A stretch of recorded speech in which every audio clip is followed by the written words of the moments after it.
নমস্কার বন্ধুরা, গরম গরম ভাতের সঙ্গে গরম গরম লাল লাল হ্যাচারি মাংসের ঝোল বাটা মশলা দিয়ে এইভাবে তৈরি করে নাও। আমি হ্যাচারি মাংস 1 কিলো, তার সঙ্গে কুচনো পেঁয়াজ একটু, আদা বাটা, রসুন বাটা, লঙ্কা বাটা, হলুদ 2 চামচ, 1 চামচ তেল আর 3 চামচ নুন সব একসঙ্গে হাতে করে ভালো করে মেখে মেখে আধ ঘন্টা ঢাকা দিয়ে রেখে দিতে হবে।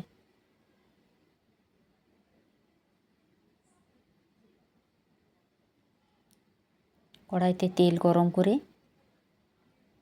আমি আলুগুলো ভেজে নিলাম নুন হলুদ দিয়ে।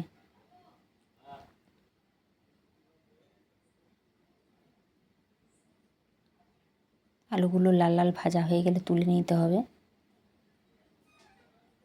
ওই কড়াই আরও একটু তেল দিয়ে আমি রঙের জন্য অল্প চিনি দিয়ে দিলাম।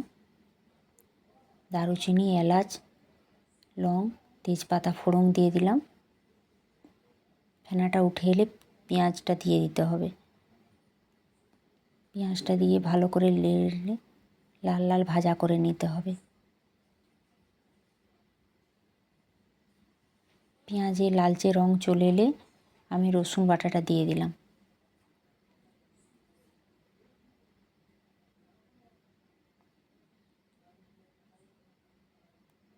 রসুনটাকে ভালো করে নেড়ে নিয়ে কাঁচা গন্ধটা চলে গেলে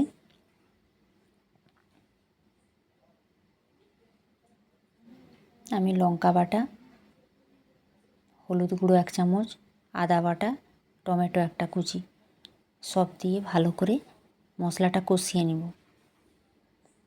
এভাবে ভালো করে ভেজে নিয়ে মশলার গা থেকে তেল ছেড়ে এলে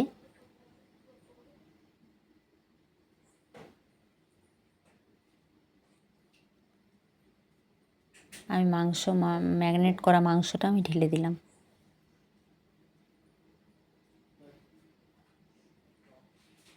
মাংসটাকে একটু ভালো করে ঢাকা দিয়ে অল্প একটু নেড়ে নিয়ে আমি বাটি ধোয়া জল দিয়ে দিলাম। মশলা ধোয়া যে জলটা ছিল ওটা দিয়ে আমি 10 মিনিট 15 মিনিট মতো সেদ্ধ হতে দিলাম। এইভাবে কষে গেলে আলুগুলো দিয়ে আমি গরম জল ওপর থেকে ঢেলে দিলাম। এইভাবে ঝোল ফুটে এলে কিছুক্ষণ পর আমার সেদ্ধ হয়ে গেছে মাংস।